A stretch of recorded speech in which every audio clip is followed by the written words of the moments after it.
La première étape de ce Tour de San Juan 2017 se déroulait au Tour de San Juan, 142,5 km sur un profil donc tout plat et parfaitement lancé par son équipier Tom Bonnen.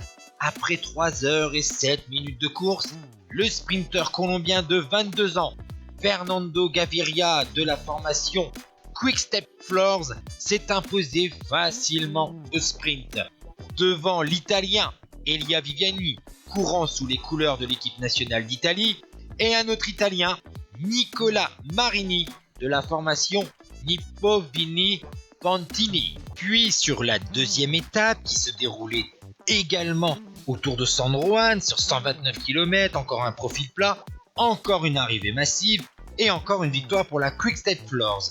On a inversé les rôles par rapport à la veille, puisque cette fois-ci, le poisson pilote, c'est le vainqueur de la première étape, c'est Fernando Gaviria, et c'est Tom Bonnen, le leader, qui s'est imposé plus difficilement que son équipier colombien la veille, puisque le Belge devance toujours Elia Viviani. La troisième place est pour Matteo Malucelli de la formation Androni Cibernec, et Elia Viviani, donc deuxième la veille et deuxième de la deuxième étape. Bien l'Italien de la formation de l'équipe d'Italie prend les commandes du classement général. Par la suite, la troisième étape était un contre-la-montre individuel de 11,9 km dans San Juan, un contre-la-montre tout plat sur la Salida Circulación et la Ingresso Circulación.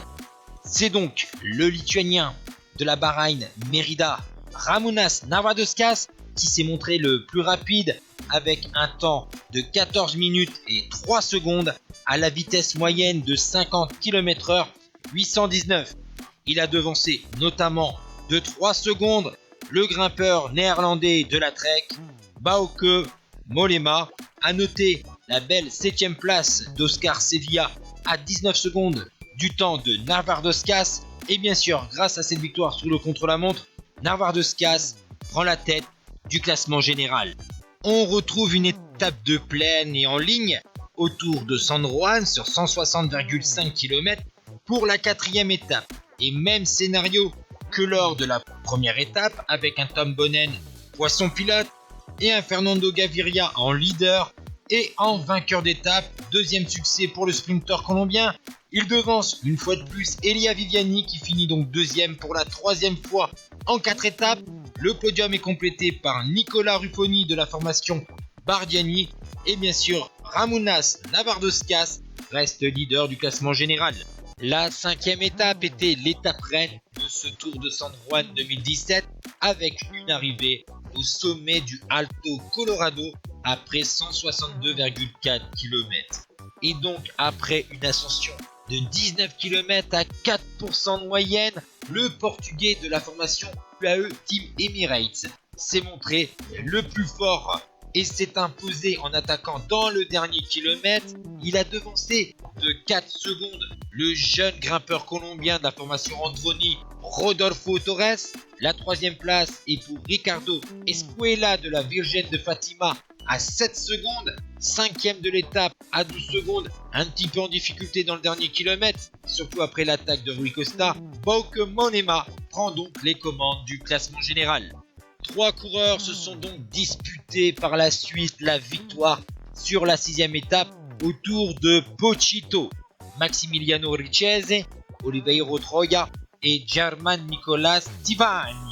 Et après 168 km, le plus rapide de cette échappée, c'est l'Argentin de 34 ans de la formation Quick-Step Floors, qui s'est donc montré le plus véloce devant l'Italien de l'UAE Team Emirates et l'Argentin de l'équipe Unioro Trevigliani. Le peloton a fini quant à lui à 52 secondes. C'était le 12e succès professionnel pour Maximiliano Richese. Enfin, la dernière étape était sur un circuit à faire 6 fois à San Juan. La formation Quick-Step Floors a réussi à piéger la concurrence en permettant à Maximiliano Richese de s'imposer en solitaire avec 3 secondes d'avance sur Tom Bonnen, qui règle donc le sprint du peloton devant Malucelli.